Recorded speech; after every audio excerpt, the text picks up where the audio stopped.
है ई पर द्रव्य ने पर क्षेत्र पर काल ने पर भाव स्वतंत्र पर का पर में हो भगवान आत्मा ध्रुव भगवान प्रभु अभेद चिदानंद जिसमें राग का तो अभाव है, निमित्त का पर की पर्याय तो उसकी एक समय में भी है नहीं, राग आदि तो उसकी एक समय में गुणस्थान भेद आदि है, उससे भी भिन्न पर अपनी निर्मल पर्याय है। शास्त्र तो त्या लोग कहते हैं नियमानुसार में तो 49-50 का था कि आत्मा में जो स्वद्रव्य के आश्रय से सम्यक दर्शन क्षायक पर्याय प्रकट हुई उसको भी हम परद्रव्य कहते हैं। सुनाओ जरी शांति से 50 का था नियमानुसार में।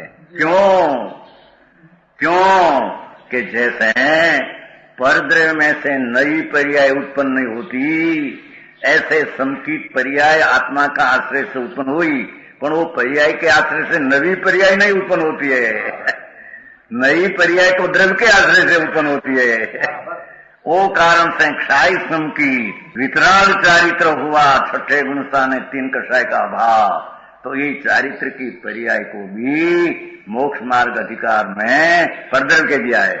परद्रव्य परधाव इति हेयम 3 बोल लिया है 50 में गाथा में नियम सार की 50 में समझे। पूतम सयव भावा शब्द है, पूतम सयव भावा पर दबम पर भाव इति हेया, समझ में आया? कोई अपेक्षा से कि जो अपना निर्मल पर्याय प्रकट हुई उसमें पर्याय में से नई पर्याय आती है, तो नई पर्याय उसमें से नहीं आती है। केवल ज्ञान आदि स्वतः ध्यान की पर्याय प्रकट करना है तो क्या चारित्र की पर्याय प्रकट हुई, क्षाय की पर्याय उसमें से स्वतः ध्यान की पर्याय आएगी, है ना? ये तो एक समय की पर्याय है ना, एक समय की पर्याय में से पर्याय कहां से आती है? समझ में आया?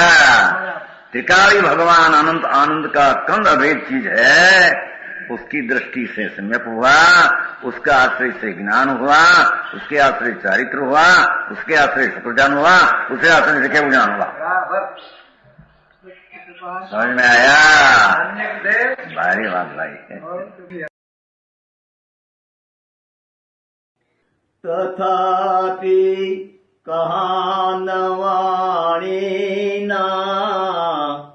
अंकाये मूल्यना कदी, तथापि मातवाणीना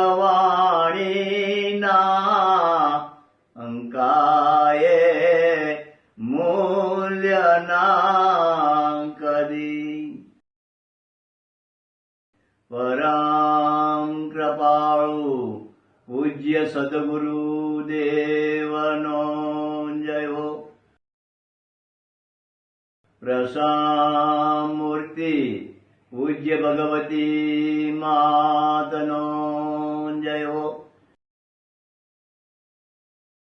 जिनवाणी मातनो जय हो।